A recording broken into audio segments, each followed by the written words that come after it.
Microsoft Visual Web Developeri sidumine some.com serveriga. Teeme uue veebilehe. Menüüst valime FTP. Esimesele reale kirjutame oma domeeni nime, mille me saame sisenedes Someesse. Valistame oma domeeni. Siia on kirjutatud meie domeeni nimi www.riho.some.com. Selle kirjutame siia esimesele reale. Port on 21, aga sihtkausta saame, kui avame FTP. Nii, teeme FTP lahti. Siia sisestame oma parooli, millega me sisenesime some.com-i. Avame oma domeeni kausta ja see on siis siin vahel meie sihtkausta. Kopeeri. Asetame selle siia websaiti. Kleebi.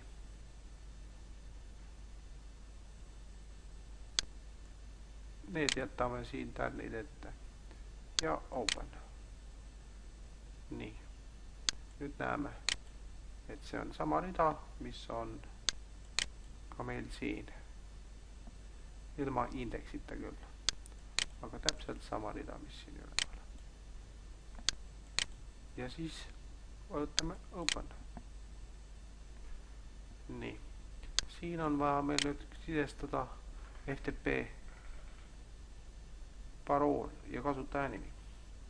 Minul oli ta oma nimi.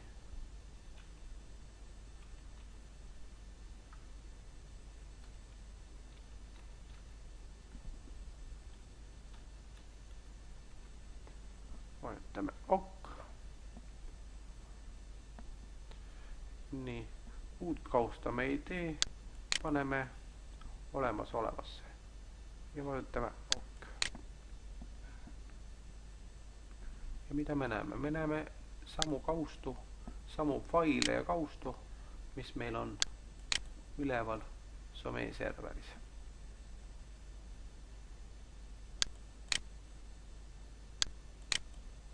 Sellega võime FTP kinni panna siit ja avame file manageri. Teeme ka ühe näite, kuidas asi toimib. Võtame uue faili. Vajutame parempoolse klõksu. Add new item. Vajutame webform. Nii, anname talle nime. Anname talle nime test.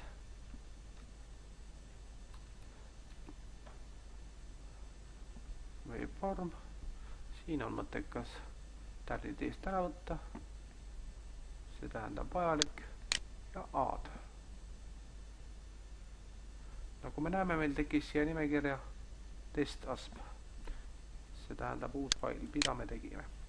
Kui siin ka uuesti laadida lehekülg,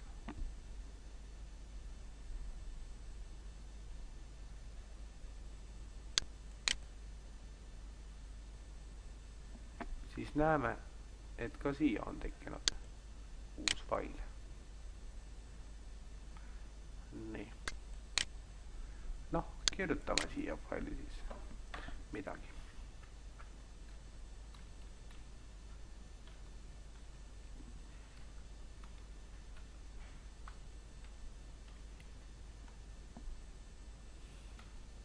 Salvestame faili.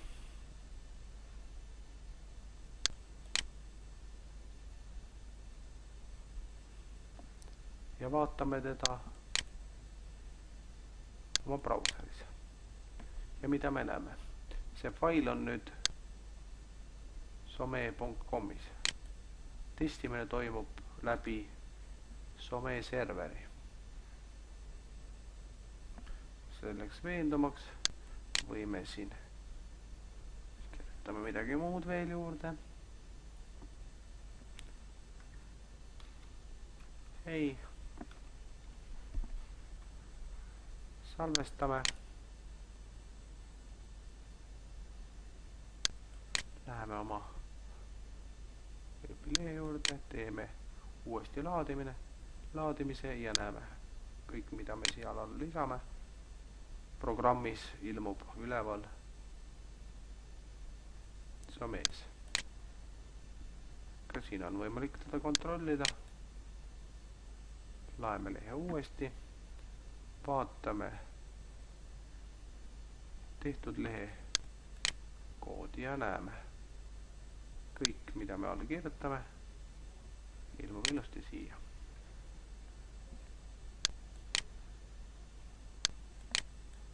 See ei oleks siis kõik.